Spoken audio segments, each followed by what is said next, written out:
Hello everyone, good evening, and welcome to the OneClass channel. My name is Fejiro, and I am an Honors Bachelor of Science graduate working towards medical school.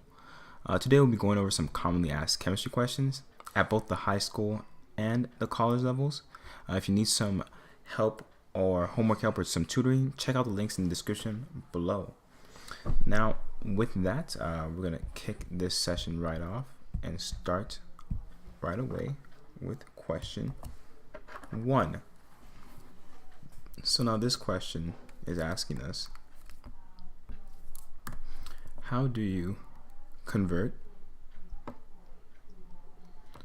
0.75 atm to millimeters of mercury?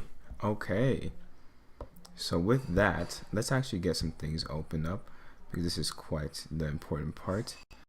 First, we need to, make sure that we have all of our important documents ready and accessible. Things like the periodic table and any conversion sheets that we'll most likely be needing. So I do believe I have everything that I need here. I do have my calculator right there just in case. And now we can really kick off with this question.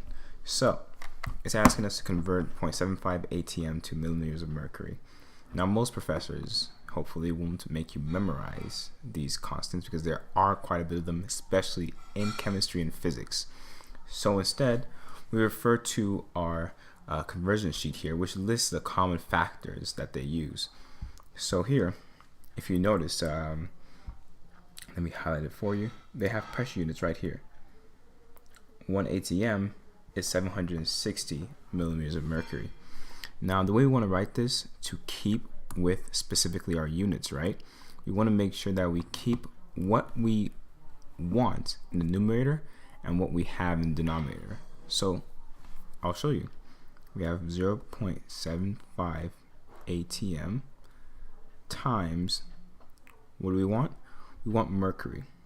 So 760 millimeters of mercury over 1 atm. And if you notice, these units cancel out, allowing you to only have the mercury left over. So with that, let's just do a quick calculation, and we get 760 times 0.75, 570 millimeters of mercury. So just like that, it is important to refer back to your conversion factors for these type of questions. It's not cheating. Unless your teacher specifically mentions you have to memorize these ones because they come up frequently, I would go ahead and do so. But if not, I would always keep whichever conversion sheet that your professor hands you handy, okay? So that way you can always answer these questions. So with that, let's see what they got here. Yep, and it did exactly how I did. This is correct. Okay, and now let's move on to question 2. What is the common ion effect? So, ion effect, what is that? So let me give you a scenario, okay? So let's say you have a solid that's forming, like a Ca. Trying to think of something that's kind of soluble. CaSO3, something like that. No, actually, CaSO4, calcium sulfate. I believe that's what it is. And some of it dissociates to form the calcium and the sulfate. Okay,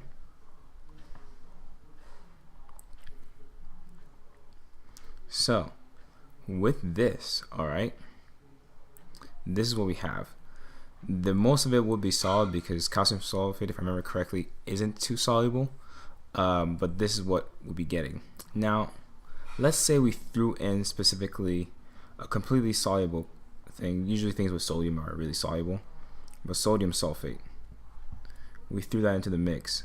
So as a precursor, actually before that, this right here, this formula here was, let's say we had a beaker, okay, it was just water, okay, hence how we have the aqueous solution, and we threw the CaSO4 in.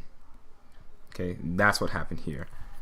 Now in the situation where we have the sodium sulfate, okay, now we have the beaker, right? But there's already sodium and sulfate in it. The common ion effect is pretty much stating that when there are ions that are shared in the solution, or like just the things that are being in compounds that are being mixed, there's less products formed, as in it's going to go in the direction that would favor it having less ions in the solution, because now, because the sulfate's in there, right, this calcium sulfate isn't going to form as much of its own. So you notice that the this equation here, this solution, will actually go towards the reactants. You end up seeing more solid in the solution because it cannot dissociate, because there's a common ion, sulfate, in that solution. That is, in a sense, the common ion effect. One of these principles that actually does discuss it, as it actually mentions here, is Le Chatelier's principle. I spelled it wrong.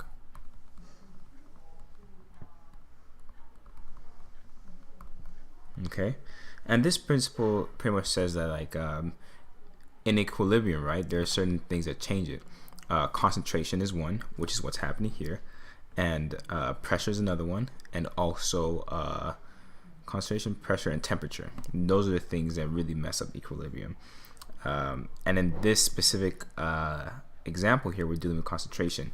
So what's happening is that now that we have an increased concentration of sulfate ions, okay, when you increase what's in the product size, your reaction shifts towards the reactants. Okay, now let's say there's a situation where I'm trying to think, like there's some way we could actually extract this carbon out, this calcium out, so somehow we were to actually get this down. If that happened, then you notice that the reaction now will actually favor the reactants. More of this solid will dissolve if we're able to somehow extract the calcium ions. That is, in the sense, the Chatelier's principle, is that as concentration changes, the equilibrium will change as well. So that's not what we're focusing on here. We're focusing just on the common ion effect, which means that now there's two common ions, well, just one sulfate, but it's present in both of them, sodium sulfate and calcium sulfate. So with that, there's an increase of sulfate pushing the equation back to the reactants, meaning that we have less sulfate being produced from this calcium sulfate. Okay, so that is, in the sense, a common ion effect. Let's see how we did here. Yep, it does mention the Chatelier's principle, as we discussed. So exactly, concentration, pressure, and temperature. Yes, feels good to get that right still. And they chose a much easier explanation. Actually, I like this one better, because calcium sulfate, I don't remember if that dissolves, but this one is a good example because we have here hydrochloric acid in water, and it separates into hydronium and chloride. So if you actually threw in some salt in there, sodium chloride, you'll notice that the hydrochloric acid, although it is a strong acid and likes to dissolve completely, there's competition in terms of now we have some chloride already present in there. The only issue with this example is that there are some things that have extremely high, ionizing capability, like their K value. Pretty much it means that, when you put it in water, they like to completely separate. So even though it's in the presence of sodium chloride, in this example here, it'll still most likely produce just as much of the H3O and Cl minus, just because that's how much it likes to dissociate in water. The K value is way above 1, and usually when you have a K value above 1, you're going to dissociate. This calcium sulfate, though, in this example, so I guess this still works, its K value is less than 1, a lot less than 1, hence why it doesn't do so well in dissolving, which is why this would be a better example of the common ion effect, because now it already doesn't want to dissociate, and now it has even less reason to dissociate because there's already some sulfate in there. Okay, so with that, this is still correct because this does a great but watch out for K, the examples chosen. Some things dissociate no matter what. Okay, so with that, let's move on to question 3. Okay, whoops, I'd like to start off with black just to be able to write it out.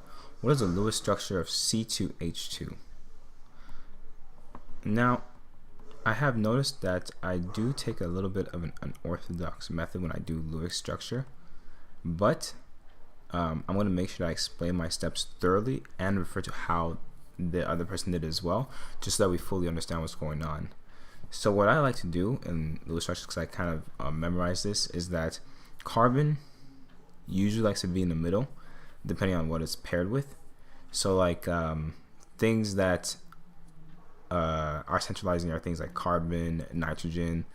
There are a few other examples, but what I would like to focus on is more so that if you're dealing with halogens, so if you go to the periodic table and you see the like fluorine, chlorine, bromine, those ones usually like to be at the ends, okay?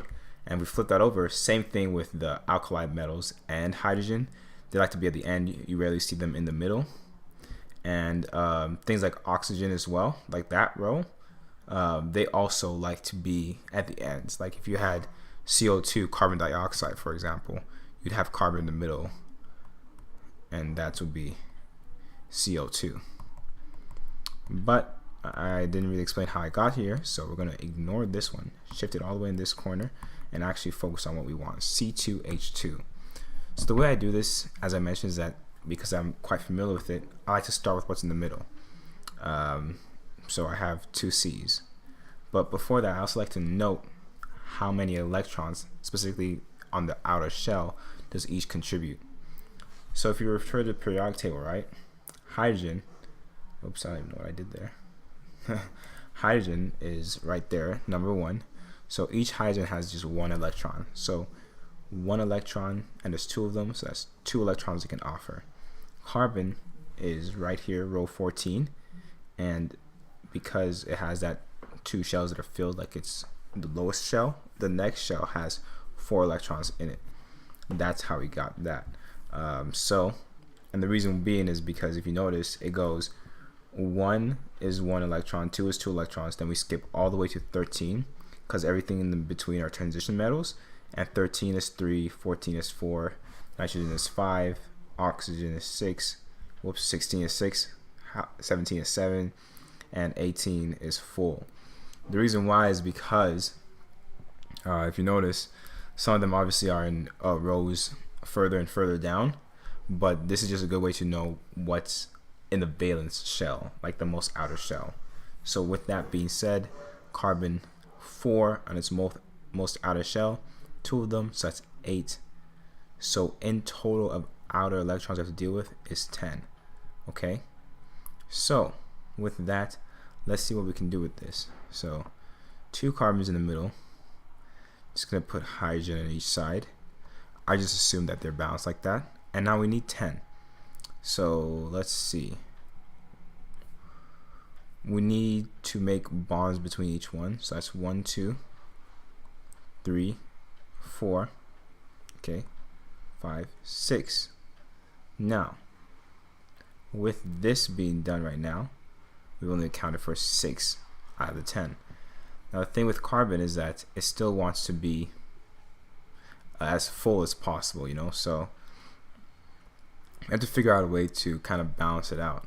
So just in a sense throw the electrons anywhere we want, but let's try to make it even. So 6, 7, 8, 9, 10. So with that, right now this looks like this.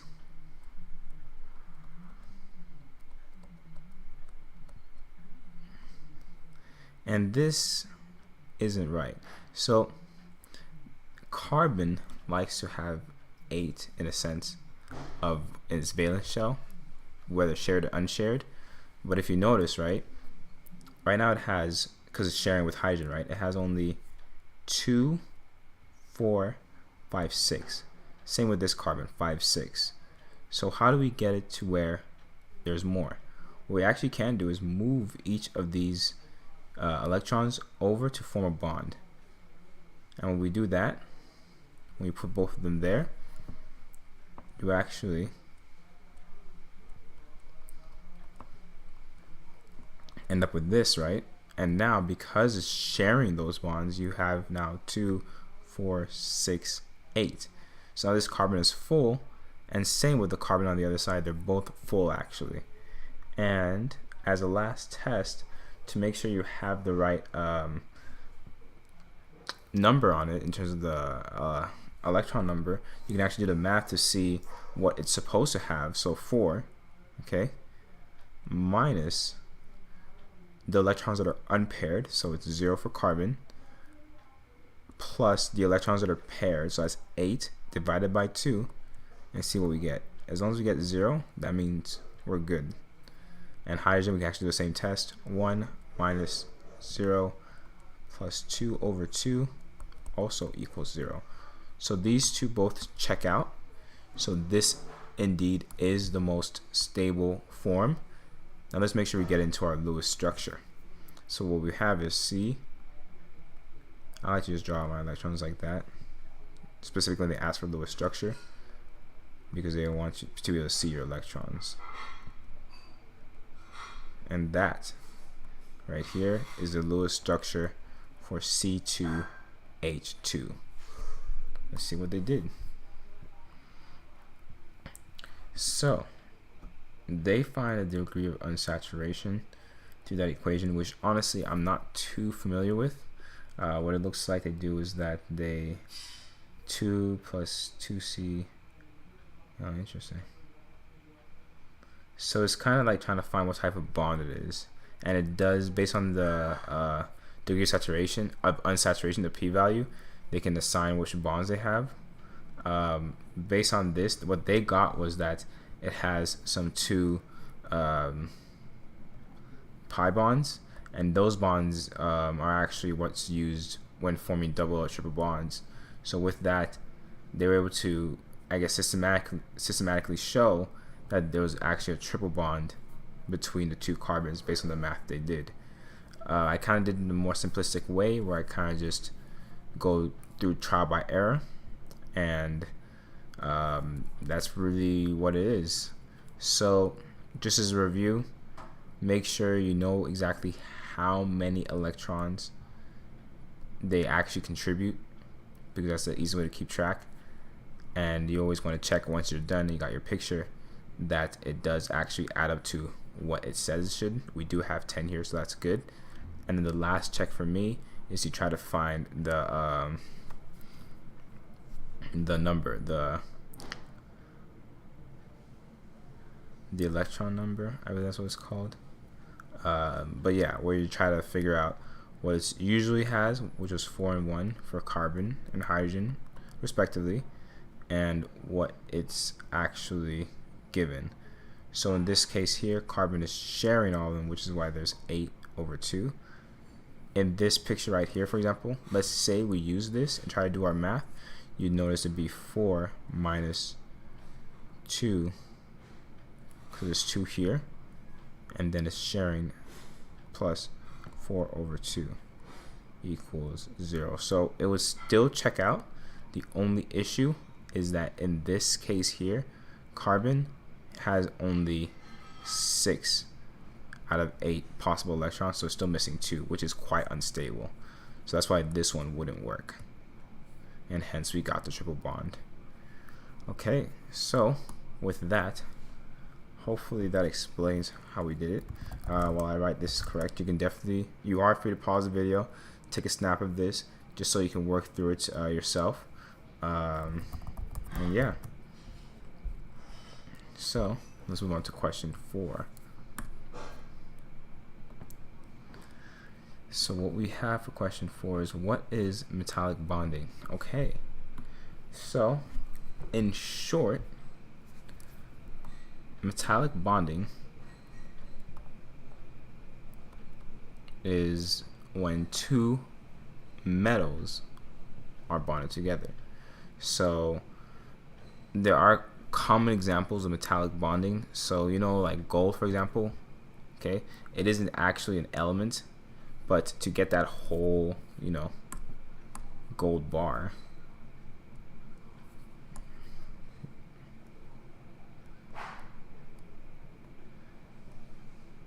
that is, oops,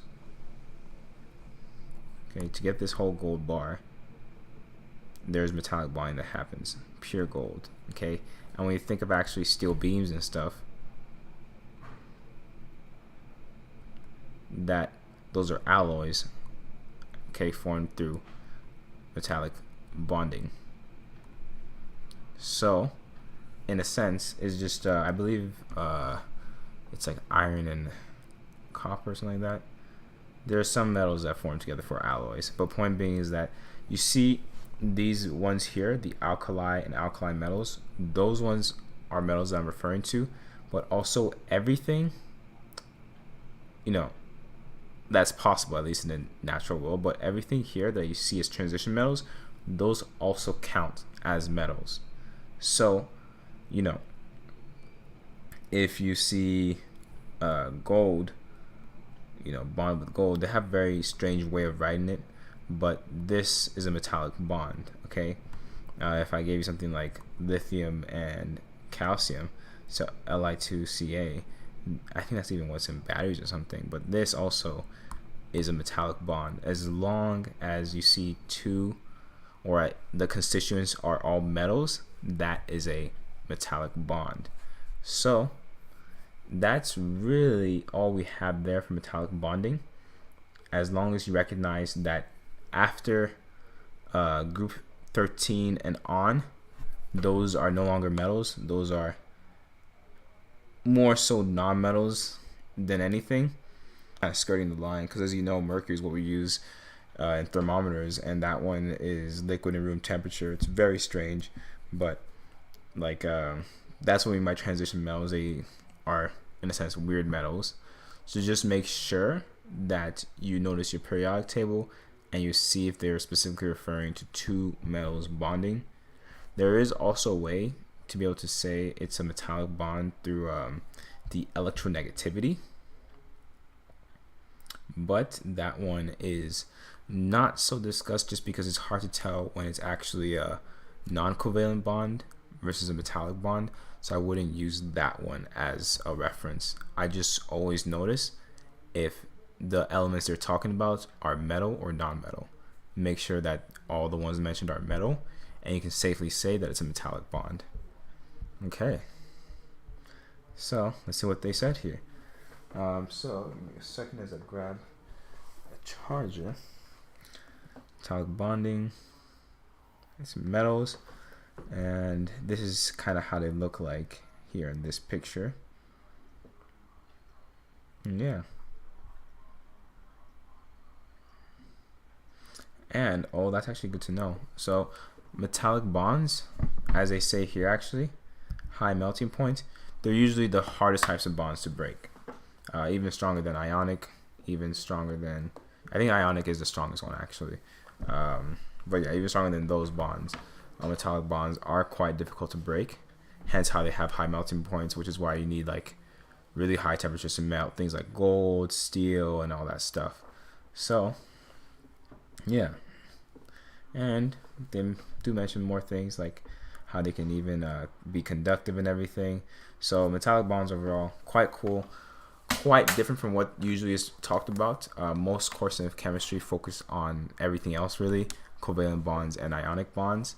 So metallic bonds is the odd one out, and now we know how to be able to identify them. Okay.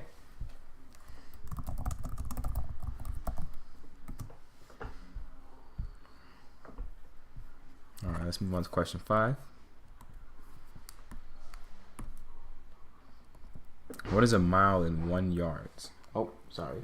What is 1 mile in yards? So 1 mile, okay, in yards. So this is another one of those conversion questions. Okay, so for all we have to do is make sure that we refer to the sheet that hopefully our teacher gave us that lists all the conversion factors.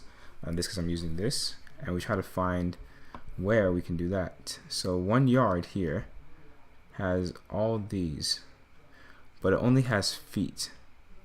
And mile, the only one it has also feet. So in this one, I'm glad it actually does that. I could do a 2-step conversion.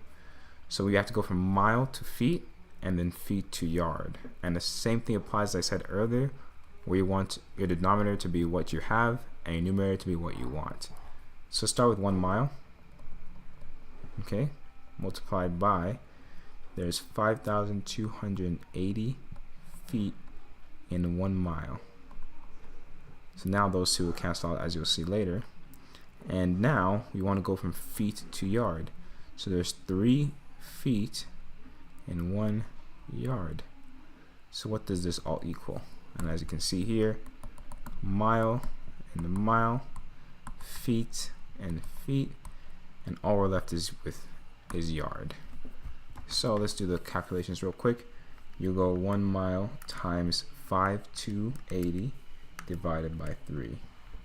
So that's 1,760 yards in 1 mile. Okay, so let's see how we did.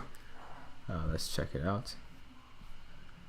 Yep, they just went straight to it. I guess exactly, if your table provides it as a straight equation, then you have less work. But I like this one because it just lets you get familiar with tracking down your units so you don't get lost. It's very important to keep up with your units, because as you start using more and more constants, it can be tricky to know where to put things, and you don't want to lose out on points or questions just because you don't know where units are.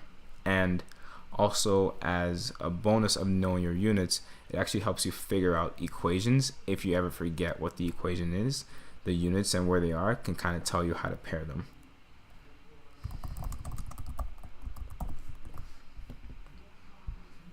Okay, so now question 6.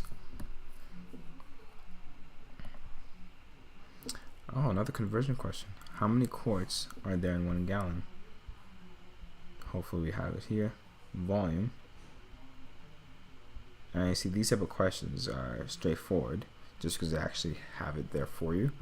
But let's just pretend that we have, for this case, we had 4.7 gallons. How many quarts is that?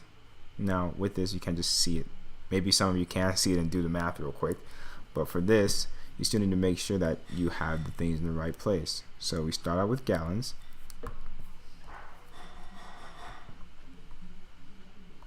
Okay, and then we want to get to quarts, so there's 4 quarts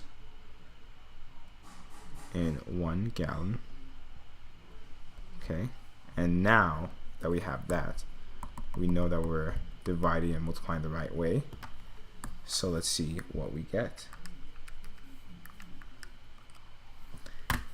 That is 18.8 quarts for that answer there. Okay, so we're able to track our units and we got the answer we wanted.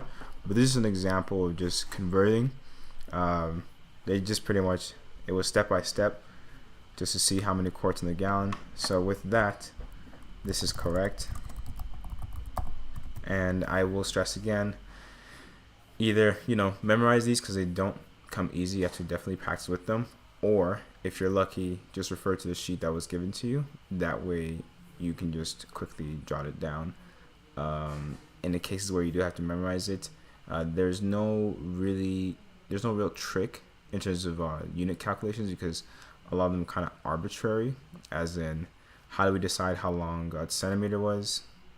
There's probably some long explanation, but the way it relates to inches, that's just a conversion factor, which is things you have to memorize. There's no, like, I guess, way to learn it other than practicing with it and just using it. Okay, so now question 7. What are electron orbitals? So, what are electron orbitals? So, in this type of question, okay, electron orbitals, they used to actually be drawn like this. You know, you'd have your nucleus here, and then you have just like that. Those are your electron orbitals. But now we actually have a better grasp of it. So there's this, I believe it's not really, it's kind of like a equation in physics that they use, is that when you get closer to the location of the object, when you can pinpoint the location, you have a harder time. Yeah, when you pinpoint the location of an object that's, like, I guess, moving fast in space, your variable that gets bigger and bigger, as in that gets less accurate, is your time. So as you know more and more about where the object is, you know less about when it was there. Okay, and now vice versa. As you know more and more about when the object was there, you know less about where the object is. Okay, I do hope I'm explaining this right. It's a very weird equation, but that is what the constant is there. And the way it applies to electron orbitals is that now we know that they're more like this, where we have the nucleus still, and we still have a shell, as they call it now, because this is now the approximate place where an electron at this shell should be. That is now how we understand orbitals. And then if we drew one more out there, now in the second shell, we know that this is where electrons should be. And it kind of keeps going like that. Those are what you understand as orbitals. And there's also different types of I guess not coordinations, directionality, I guess, in terms of the orbitals, where they're, I guess, subshells. Yes, the different types of subshells, where they refer to, like, I guess, a spin and rotation and everything else.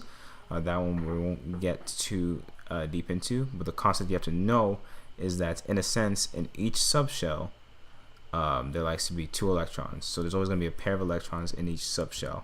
So typically, actually, well, thoroughly, for the first subshell, it only, and the first shell, because the first shell only has 1 subshell, it only has 2 electrons in there.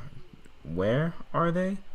We don't know. We just know that it's somewhere in that shell. That is what we know for the first subshell.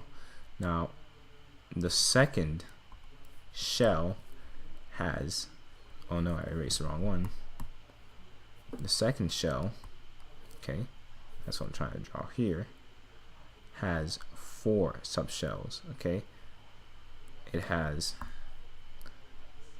4 subshells because in total it can fit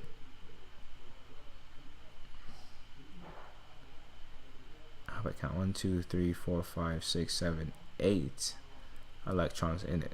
Remember, each subshell is a pair, so you have 1, 2, 3, 4, and you start learning those later. So in a sense, the first subshell that comes in that gets filled usually is the S subshell, and then the next one are P, and S is only 1 subshell, and P has 3 subshells in it, and each one has 2 pairs of electrons in it, and it determines their rotation and everything else like that.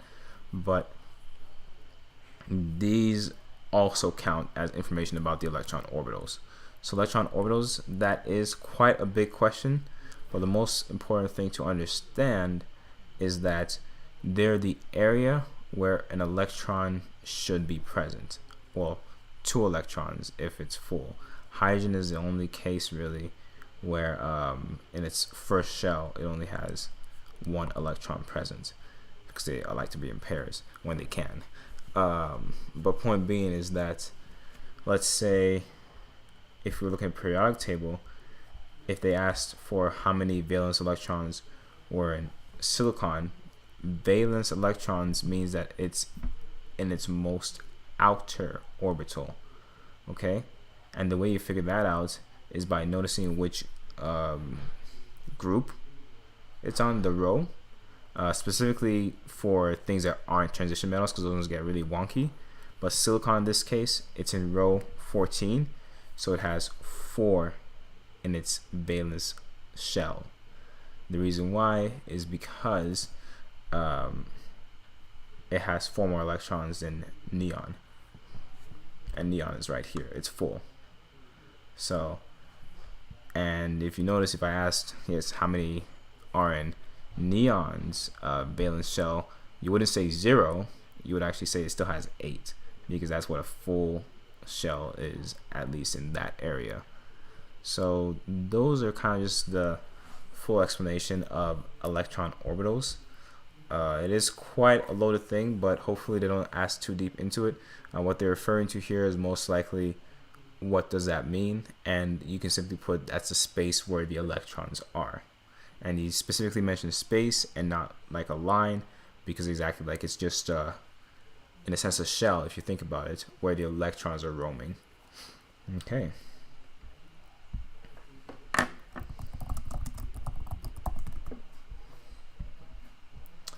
And now question 8.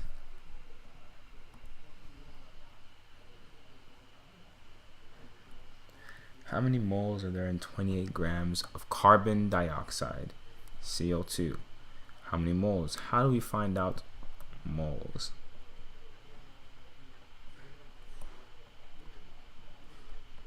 And 28 grams of CO2.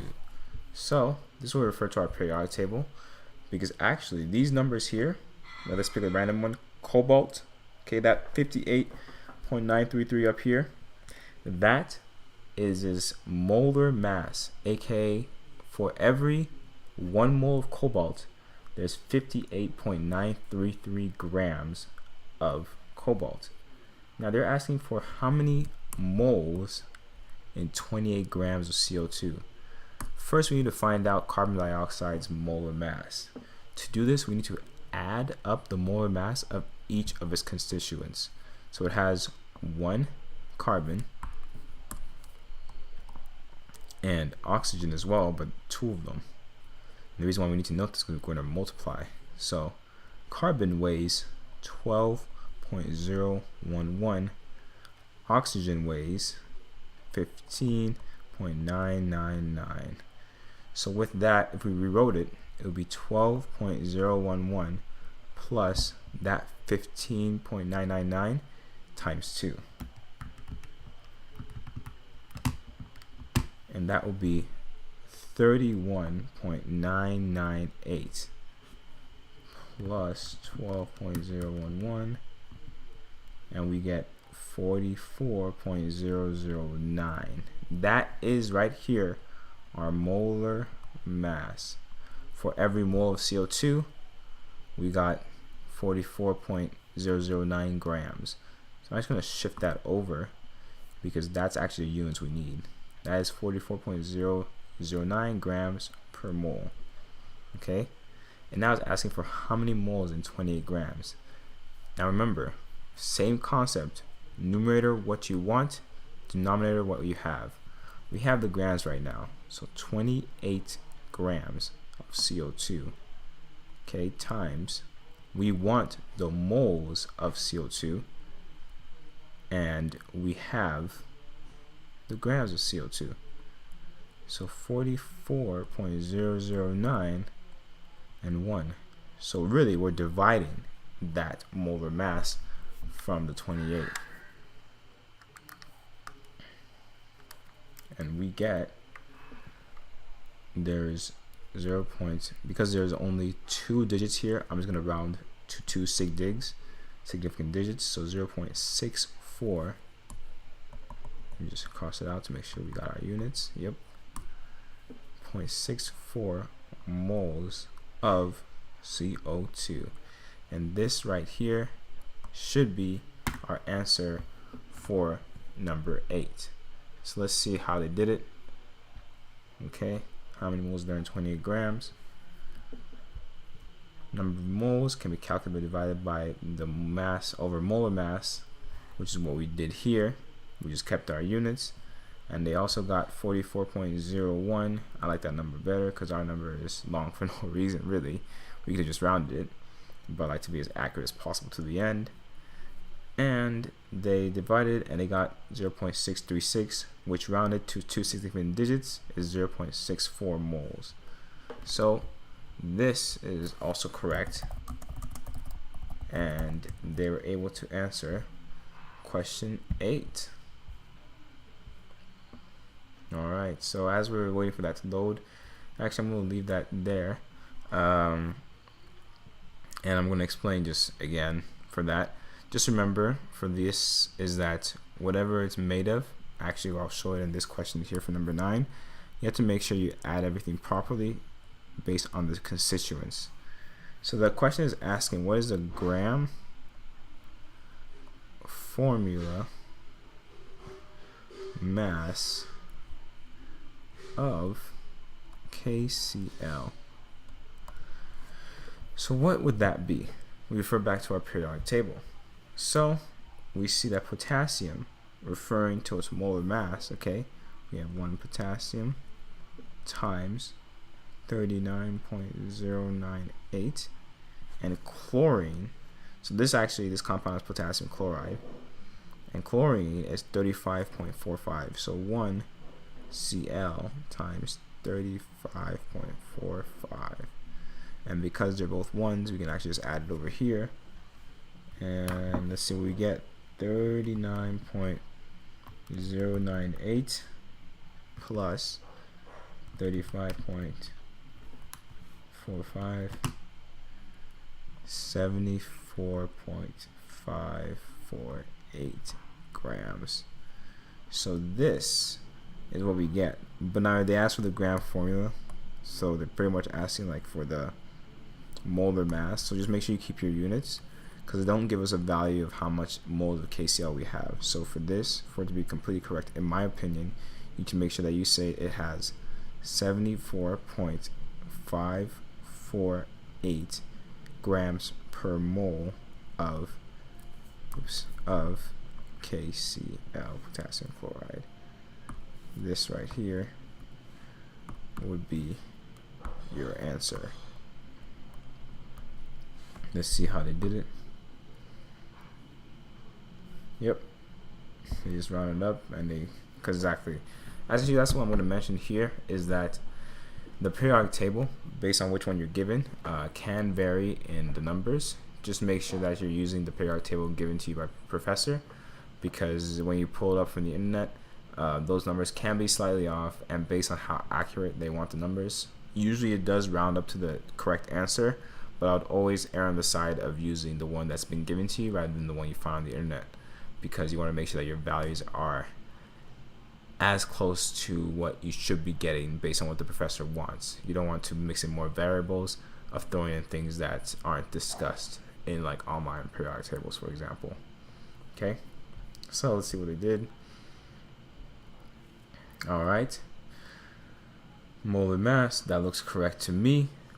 This is pretty much what you do for every type of question. So if I gave you even something like C4H10, which is butane, for example, the molar mass of the same thing would be 4 carbons times 12.011, and 10 hydrogens times 1.008.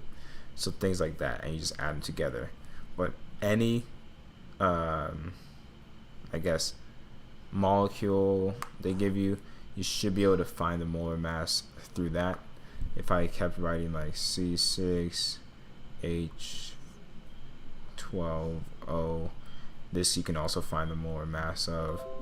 In fact, this is glucose right here, and this is literally, a lot of people, actually I don't know the molar mass by heart, but once I found that number, I'm pretty sure I could tell you that I knew it by heart. But point being is that anything that they give you, you can always find the molar mass of just by factoring in its constituents. Okay, now with that, let's go on to question 10. So with that, this will be my final question for the night.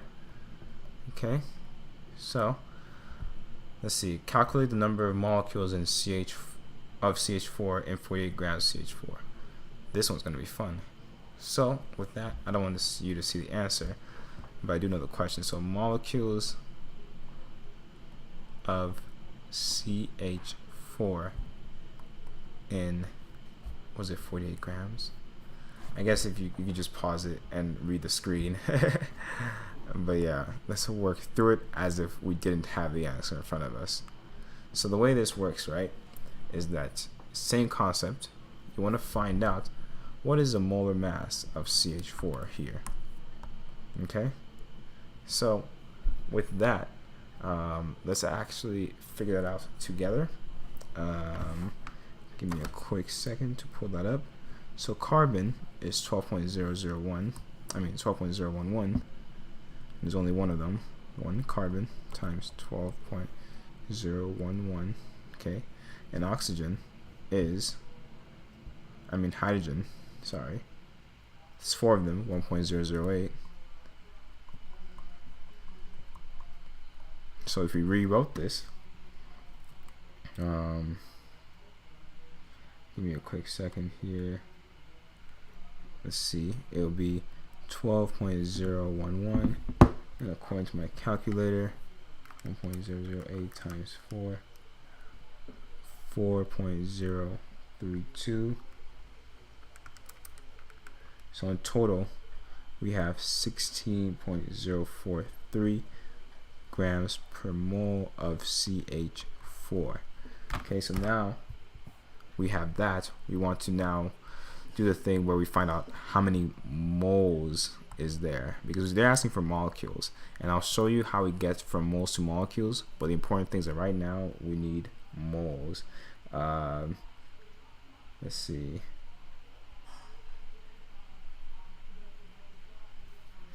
So with that, we're going to now do the same thing. So 48 grams, remember your units, times, so what do we want? We want moles. So moles at the top, grams at the bottom. Okay, and according to the formula, it's 1 mole is 16.043 grams. So 48 divided by that, let me see here, 48 divided by that is around 3, but 2.9919. I'll just keep that here. I have the full number of my calculator, so I'll be following that through. Okay, so now you're probably wondering, how do we get from moles to molecules? There's actually this cool thing called Avogadro's number. Okay, and we can actually find it here. It's 6.022 times 10 to the 23rd molecules per mole. So let's see if it's here. Yep, our best friend. And they say items because it could also be referring to elements as well. I just like to say molecules. So this would actually follow the same concept that we've been doing. So what we have here is we have 2.9919 moles, right? Okay, and then we use Avogadro's number, 6.022 particles per 1. Oops, I almost got to times 10 to the 23rd. There's a lot of them. There are a lot of particles in a mole, and I know it's 6.022 instead of that because that's what I was taught in university. So that's the number I usually just default to and use. I'm just showing it here because it's important to actually refer to the conversion factor. In fact, depending on which course you're taking, some of them just assume that you already know and memorized it. So I'd get really familiar with whatever is listed in your table. That way you can just pull it out of your head. And I will stress that this can only really be done through practice, because exactly these numbers can seem pretty arbitrary. Okay, so with that, we cancel these two out. 6.022 to the power of 23. So what I get are 1 point, and let's see, based on the question, they asked for 48 grams. We're using the same concept of significant digits, and so we only need to keep 2. So 1.8 times 10 to the power of 24 particles of CH4. So that's a lot of particles, but it is what we would expect, because when you're dealing with particles, they're almost infinite. Like, there's a lot in space. Yes, yeah, there's a lot of them. And let's see how we did. Yep, they got 1.8 times 10 to the 24. How did they do it? They first found the molar mass, 16.04, perfect. And they got the number of moles, which is what we got, because the only way you can get the molecules is through the moles, because that's what Avogadro's number uses, per mole. So you cannot convert straight from grams to particles. You always have to make sure you get the molar mass to convert the grams of whatever molecule you have into its moles, and then you can use Avogadro's number for it. Okay, so with that, I do believe that's all we have for tonight. So once again, thank you for tuning in. Hope you have a wonderful night. And if you ever need some more help, you can definitely check out the links that we provide in the description below. And once again, if you ever want to review anything that I talked about, you can just go back, take it back into the what we discussed earlier, pause it, and just write down some notes from there. Okay, thanks and have a good night.